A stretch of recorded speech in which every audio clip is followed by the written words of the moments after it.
Outside Sam Platts, this is Full-Time Devils. We've just seen Man United beat Everton 1-0. I am here with the famous Webby. Webby, what did you make of that, mate? 3 points in it. Everton are always going to be in our team. I thought it was a poor match. Both teams, it seemed like an end of season game when it meant nothing, but it did. We've put us a point behind City now. We've got to, obviously next Sunday's going to be a really hard game at Tottenham. But I said before, they'd take 1-0. Take every game now 1-0 victories, you know what I mean? It gets it 4, but don't let's get carried away. Still want the manager out. Why do we play 2 defensive midfields? It's got to stop that.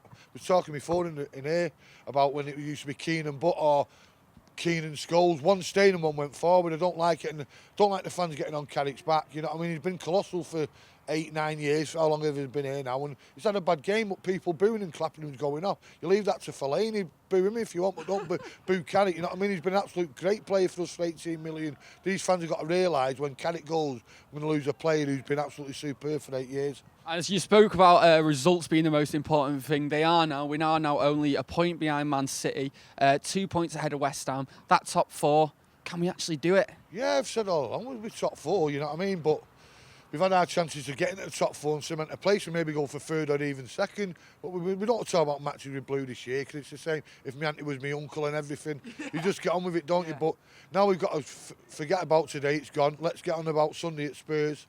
Let's see how it goes there. The fancy us at Spurs for some reason. We're getting a few players back, but I was just saying before off camera about the kids looking well. You know, the young kid Timothy comes on at right back. Absolute colossal player, man mountain. Yeah. Now, I don't know how old he is, but he's a midfield by trade, so keep him in the team. He just looks like he's been there forever, you know what I mean? He's a big unit, and I seem to think that we get bullied in a few games, and he can bully a few players himself, you know what I mean? So keep him in the squad. That's what I give on Van Gaal. He's brought some of the youth team, younger players through, which is fair play. Would Moyes have done it? Would Ferguson have brought all these young ones in? I don't know, but through the injuries and not buying, he's had to bring him in, and they've all done well.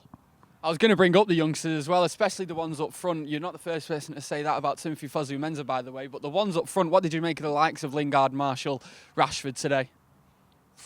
I thought, you know what, I like Lingard. I love to see nothing that to save the club money as the kid comes through. Lingard did all right. I think Rashford looks a bit tired, but he's only a bit of a kid, isn't he? You know what I mean? He's done well at the derby. He's obviously got an England under 20 team, and he's done well there by all accounts. Keep playing him, you know what I mean? He'll fight for the shirt. You know you're going to fight and run and battle for him. But we still need, there's something still missing there. And I thought we zipped it a lot quicker once the air had come on. It went a lot quicker. But let's just see what happens next Sunday night. It's 1 match a week now, so there's been no excuse for time. There's no stupid international friendlies. So, like you're saying, it's more about the results now than performance. But you take the 1-0 today. Who's your man of the match today, mate? Man of the match, I thought Blind handled it. He handled it. You know, we were saying that before about Blind. People say when he comes up against a big, fast centre forward, he'll struggle. I think he thrives in those battles, you know. He does. I've said every single time, right? Before games like that, everyone's going, "Oh, he's going to get ripped to pieces." And these are the games where he actually turns up amazingly. Yeah. Baresi. Yeah, he does well against him. I thought he'd struggle, but I think he likes that physical battle. He reads the game very well. Obviously, he went off because he looks a bit of cramp and all that. But I'd say Blind man of the match.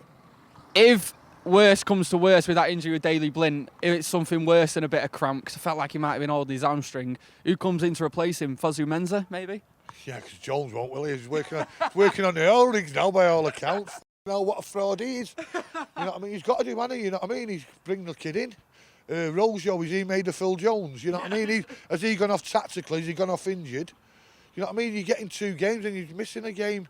These players, you know, if you're injured, obviously you can't play. But I see Phil Jones jumping up in the Anfield Road and at Anfield, comes on for reserves and we don't see him again. And people, I remember a comment in the paper, and I still remember this day, we played Norwich here, I think he played about 3 or 4 games with some reporter, I can't remember his name, said it's a new Duncan Edwards, a new Duncan Norville for me. What an absolute fraud. Now I want these players out of my club, you know what I mean? Play all the kids, play people with the heart who want to play for the club. Not someone who wants to play 1 game and miss 10. Don't want them anywhere near my club, so Phil Jones isn't up for the fight and he's training these injuries. Ta-ra, lad. Cheers, mate.